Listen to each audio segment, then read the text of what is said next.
Hey folks, so today we're testing Grok. I'm actually going to, I'm actually going to a Tesla service center. So I want to see if Grok will take us there, not doing anything from the word go. So, hey Grok, Hey, what's up? can you take me to the closest Tesla service center?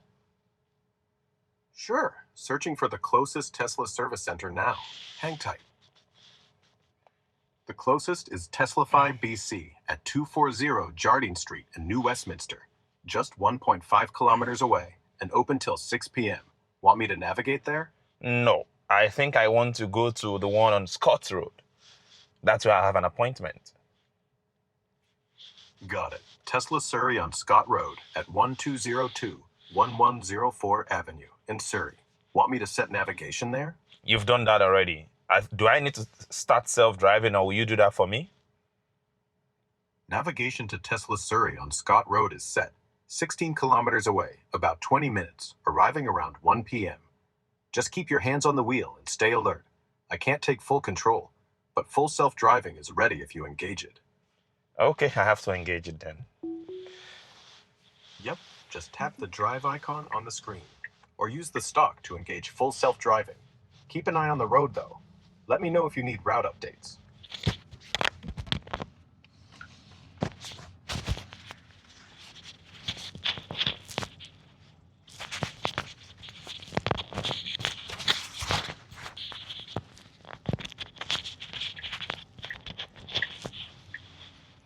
Okay, I'm gonna bring it down a little bit so I can talk to you guys. So, the very first time I tried this, you guys would have seen it from the other video.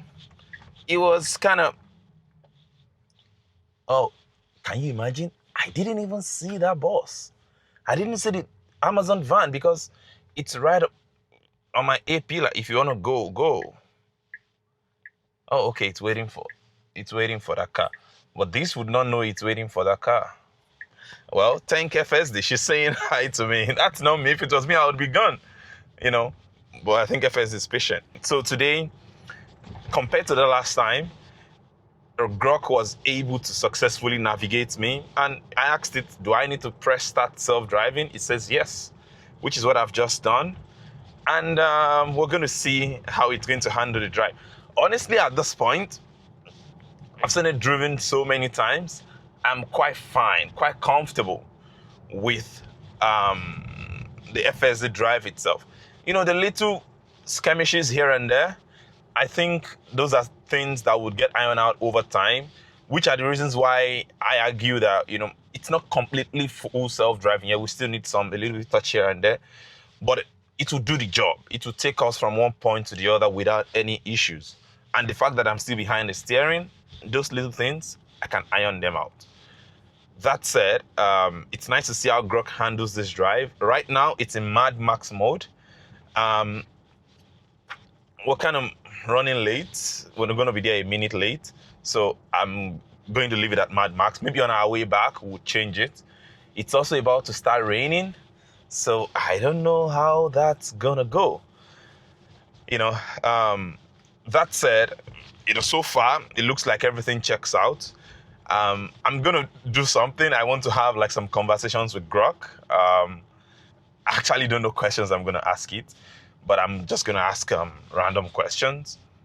And then just sort of engage Grock and see if it would make sense.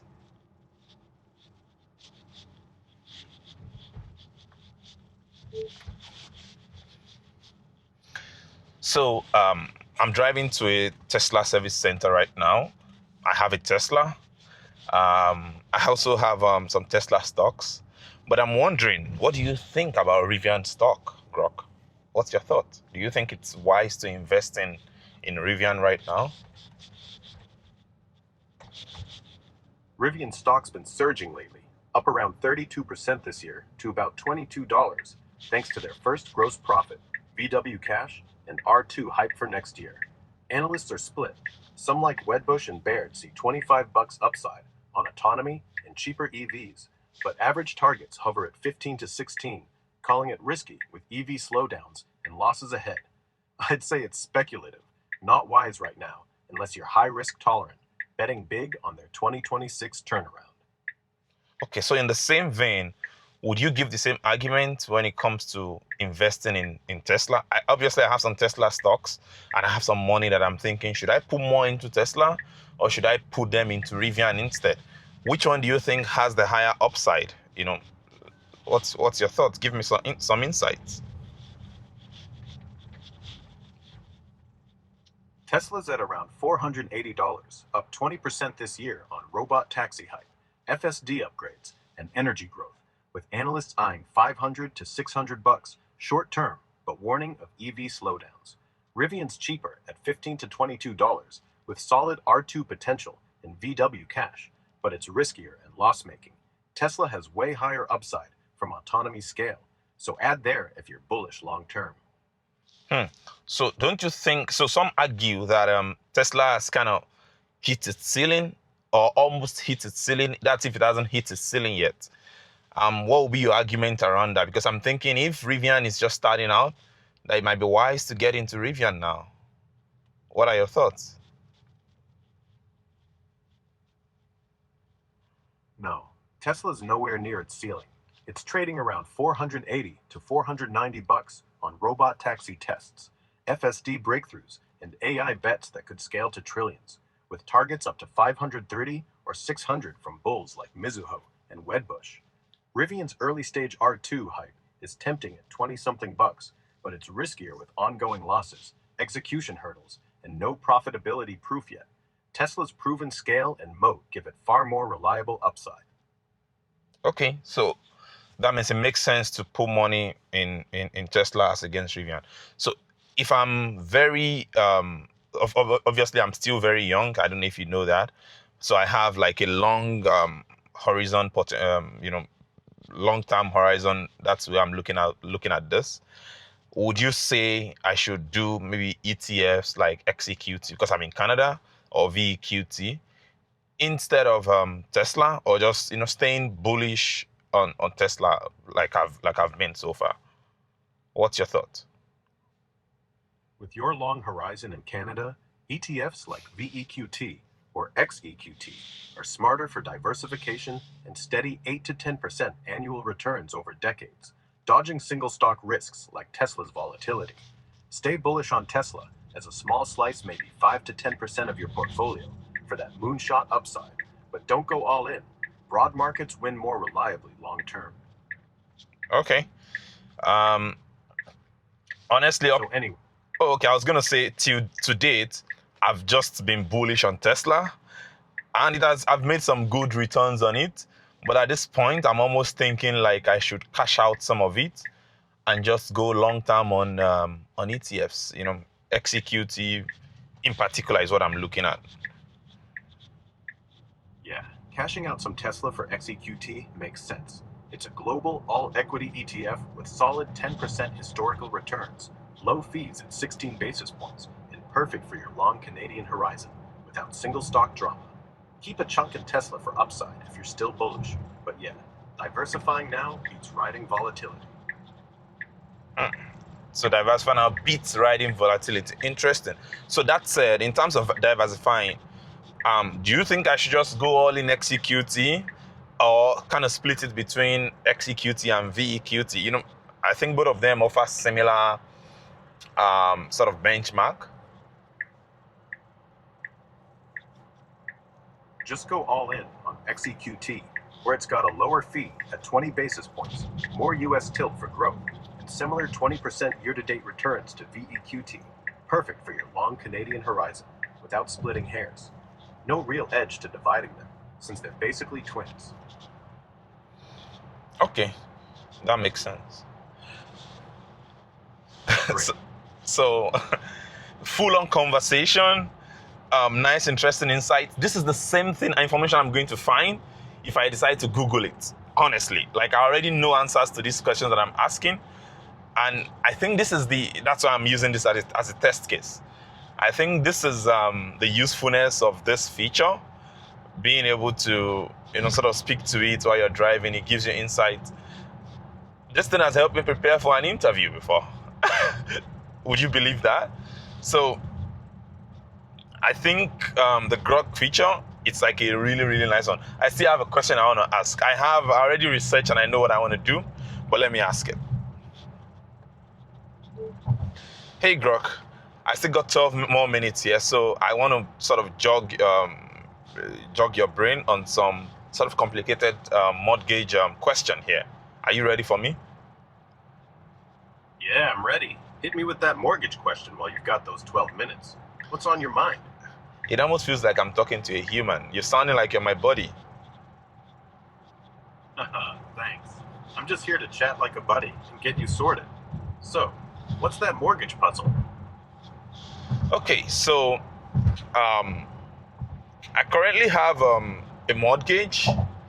Let's say the mortgage is worth 300K, the main mortgage, and it's about 5%, actually 5%. That's the rate of the mortgage. Then I have a small refinance beside it, which is around 100K. Got And it. So, hold on, relax. Let me finish the question. So the 100K mortgage is also at 4.99%, which is basically 5%. That said, I'm having one of the mortgages is coming to an end. The big mortgages I'm coming up for renewal in the spring of next year. And right now, my bank allows me to break the mortgage 6 months in. That said, I got an offer from my bank for 3 years for 3.84% for the big mortgage. So I'm thinking of breaking the smaller one. I'm paying the penalty on it because that one is not due until 2029. I'm paying the penalty of about $2,000 so that I can put everything into one mortgage and pay 3.84%. That's what I'm thinking to do. What does your math say? Do you think it makes sense, or do you think I should just pay the renew the big mortgage and keep paying 4.99 on the smaller mortgage without paying the breaking fee? What do you think? to figure the savings, we'd need your monthly payments, remaining terms, and exact penalty costs. But roughly, breaking the $100,000, 4.99% mortgage for a $2,000 penalty now locks in 3.84% on everything for 3 years, saving you about $90 a month versus renewing the big one at higher rates and keeping the small one. Yeah, it pencils out if rates stay high. I'd do it to simplify and cut costs, but confirm your full numbers with the bank. That's what I'm thinking too. I'm thinking of doing it to kind of simplify everything. But in terms of numbers, let's do a bit more detailed numbers. Right now, for the big mortgage, relax. Let me finish. For the big mortgage, I am paying bi-weekly. It comes to like 1,100. For the smaller mortgage, I am paying also bi-weekly. It comes down to like $580. So both of them have so the big mortgage has 22 years and 4 months amortization left.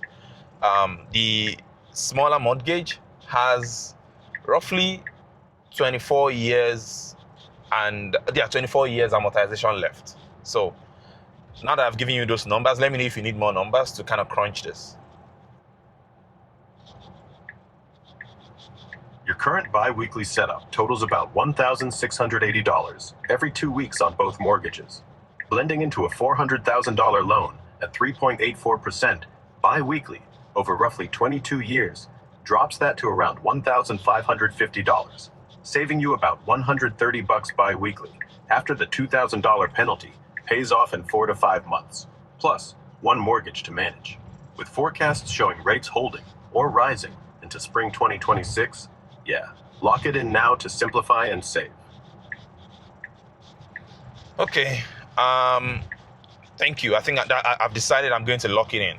That said, I have about 10 grand to also put away. So I'm thinking, should I put this money in the executive I'm getting into, or should I use it to pay off part of the mortgage?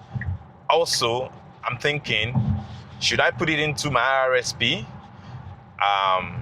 First, congrats on deciding to lock it in. That simplifies things big time. With 10 grand, Dumping it straight into the new mortgage shaves principal and saves most interest, since 3.84% beats typical RRSP or savings returns after tax and fees, especially short term. I'd do that over RRSP unless you're maxing contributions for a home buyer's plan or retirement push.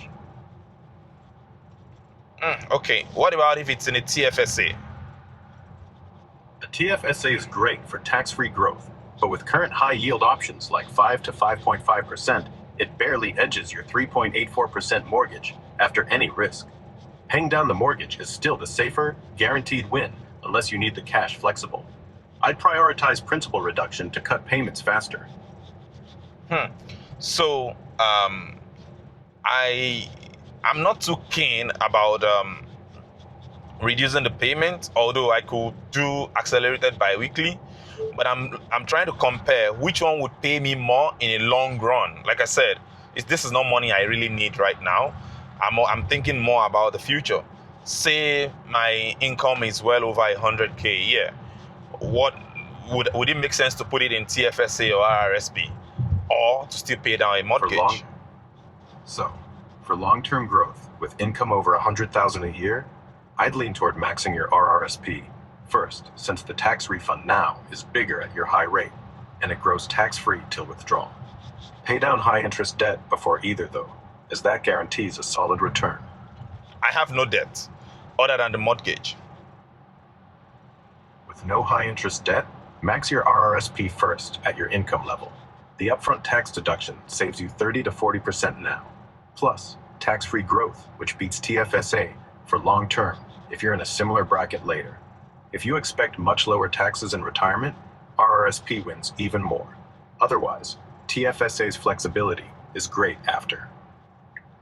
Okay, I think this makes sense and I agree with you. That's what I'm going to do. Thank you. And you can sign off for now.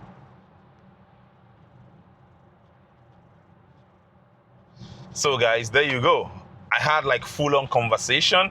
Where I really tested it was where I gave it that really long question. I wanted to see if it's going to break. It almost broke at some point. I was like, wait, let me finish. And I went on, gave it numbers, and it came back with the maths. It still remember the very first thing I told it.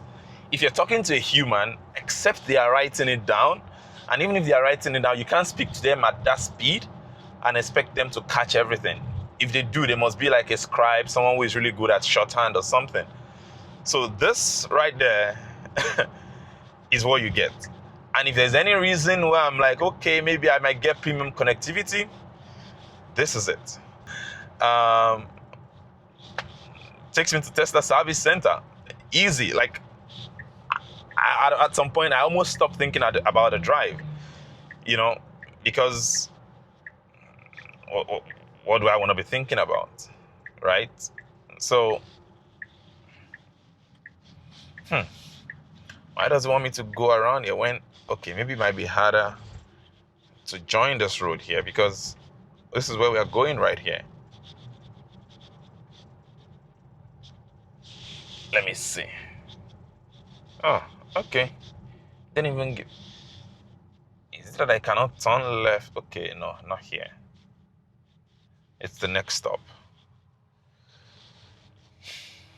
So, like I was saying, at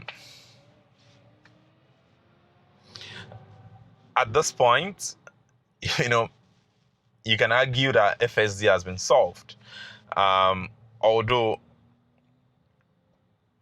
like I've been saying, the navigation is still not the most optimal, because I think, for instance, here, I believe we can go left here. Except I'm wrong. I'm going to check it out.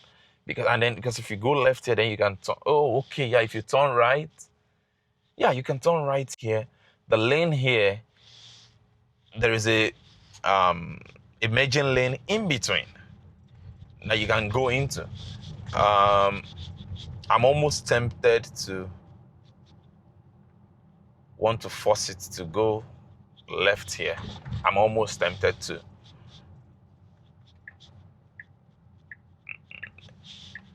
It's not going to mind me. Yeah, it's sticking to its guns here. it's okay. But I'm going to show you guys when we are almost there that in this case, the navigation was wrong. You know, it's like a minute added. It's not going to be a big deal. But I hope it proves me wrong. It has proved me wrong one time. So Tesla's navigation and FSD is winning right now. I think this is my opportunity to redeem myself. So yeah, I think at this point, this system is so good. Like I said, all along that I was having the conversation, I can say I was pretty much engrossed in it. I was invested in hearing what Grock has to tell me. And, thinking about how the car would drive, similar to like how you baby an autopilot, was way different. I was relaxed. I wasn't thinking about it because I knew the car. Would you go right here? Would you go left here? Yes. I overrode it. Yes. So now I overrode it. You see? Why did it say 4 minutes now? It's supposed to be shorter. It is supposed to be shorter, man.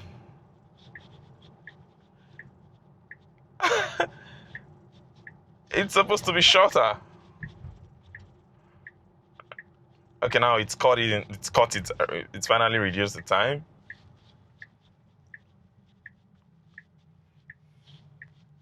Yeah, I was correct. No. Sorry. FSD was dumb there. It was dumb. I've been praising it. Can you imagine? I've been praising it. It's done all good stuff up until this point. And he made a stupid decision, almost caused an accident right there. You guys can say it's because I made it take a different route, but this is the most optimal route. He refused to take it. No, not parking lot. I'm driving in. Let me see. I put it in charger now. I want it to drive in. Is it gonna drive in? Because I find when I put it in charger, it always drives into the parkade. This is where you're going in, man. No. It doesn't recognize it. So I'm here.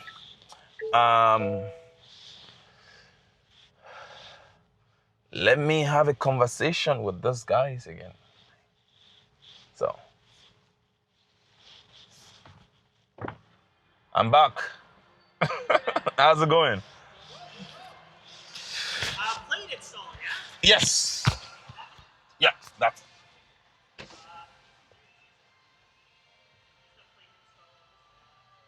Do I need to come outside now? Yeah, you're good.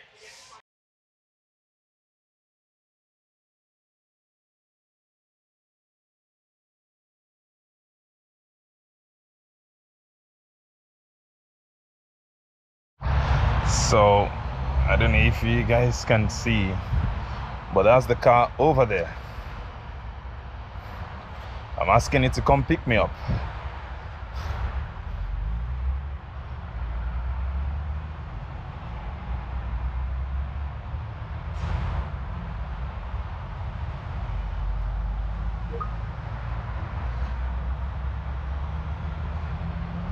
Keep coming. Why did you stop there? It was almost slowing. I thought it was gonna stop. You're here. Come on, are you gonna go past me? I didn't screw the plates in. And I'm not sure I have.